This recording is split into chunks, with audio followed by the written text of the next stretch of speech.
Sige Dante, anong masasabi mo sa birthday ni ma'am? Yung masasabi ko lang, salamat sa tagal tayo dito. Paulit-ulit, sinabi na ni ma'am yun. Interview mo, isa. Sige, ikaw kuya Sam, anong masasabi mo sa birthday ni ma'am? Masaya. Masarap pagkain. Ano masasabi nyo sa vlog natin ngayon for today's video, guys? Kulang bes, di ka magalit. Sabihin mo rin, yung Gcash mo daw, sabihin mo sa vlog mo. Yung Gcash mo daw, sabihin mo sa vlog mo. Wag na yung Gcash. Sana, hindi na galit. Okay na yan. Iteran mo kasi yung Gcash number para may mag-send.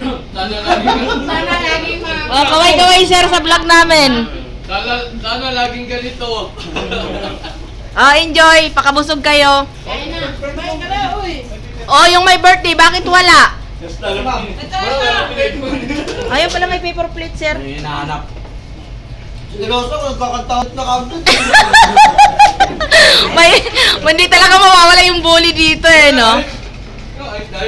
Ayan, kaway-kaway kayo sa ano. Si Jin tsaka si Labertolo, naway muna nila bago kantahan. Bago kumakanta, kumakain yung dalawa. Ito para ako makain yung dalawa. Lahat kami kumakanta, silang dalawa kumakain na. Nag-aalit siya si Jin. Lugas ako ng yelo. Sige guys, enjoy lang kayo Kaya ka na bes. Kumain ka na muna, Marvin. Ay nako, makita ko lang kayo, busog na ako. Maglutuman ka bes. Yung my birthday, busy. Ay, Casio! Kasalanan ko sa... Uy, kinantahan niyo na ba si Ma'am Jinx? Bago nag-away pa. Kailangan sabi ko. Hi! Nakita mo yan. Ah.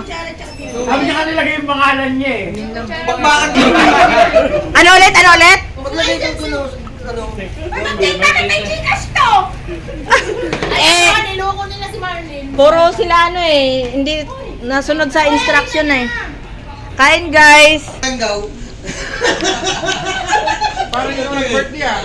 Alam.